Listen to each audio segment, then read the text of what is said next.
mo ko, puntahan mo ko at sabihin mo sa akin. At i-date kita. Magiging okay lahat. Kapag ako nakatanggap ng ganyan letter galing sa girl, hindi ko siya de-date. Kasi ang iisipin ko, baliw siya. Narinig nyo? Tapos tinawag nyo akong old-fashioned?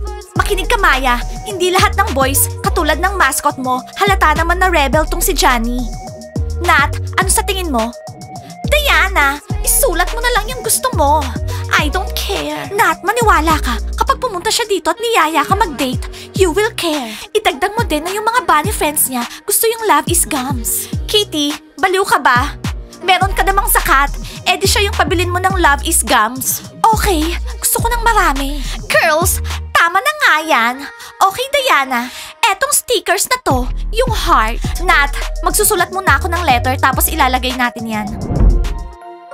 Johnny, sige na. Puntahan mo na si Nat. Yayain mo na mag-date. Imagine bro, i-date mo yung mga coolest girl dito sa country house. Ang cool, di ba? Boys, listen to me. Hindi ko pa naman siya talaga nakilala na maayos. Kailangan ko muna siyang kilalanin. Hello basketball players. Ready kaming makilala ka ng mabuti. I'm Taya. I'm Cindy. Ano ba tong dalawang to? Hoy, bigla kayong sumusulpot. Sino yung mga to? Mga girls na nagpe-pretend na Diana. Nat, hindi. Bakit pa ako nag-wish ng guy para sa'yo? Hindi yun kusang mangyayari. Kailangan hanapin natin sila. Huwag yung gagalawin ng George ko. Magiging sa akin siya. Makikita nyo, after New Year, magiging kami. Akin siya. Makikita nyo. Okay, ayan na naman si Blandy. Kukunin nyo ba yung hot choco nyo o hindi?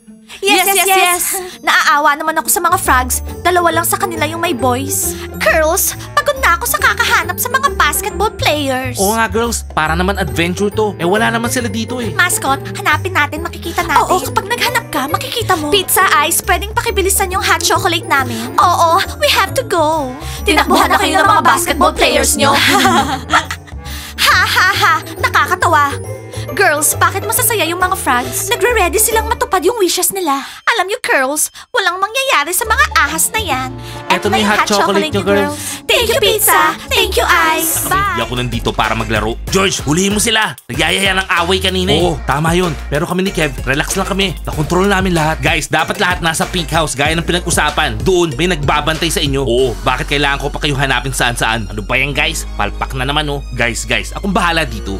Teacher Mike, Policeman George, nandito lang kami para maglaro. Wala nang iba. Pinapakita lang nila lahat sa akin. Tinutur nila ako. Promise, akong bahala dito. Ako magbabantay sa kanila, okay? Okay, Johnny. Ang cool mo ha. Sige, maglaro kayo pero wag matagal. Hoy, Johnny boy, ikong bahala ha. Paano niya nagawa yun ha? Oo nga, paano niya nagawa yun? Ewan ko. So ano, laro na tayo? Paano? Malalaman nyo rin yun. Nakakabwisit to mga to. Oo nga, bwisit yung mga yan. Doon ka nga, nakakabwisit ka rin eh.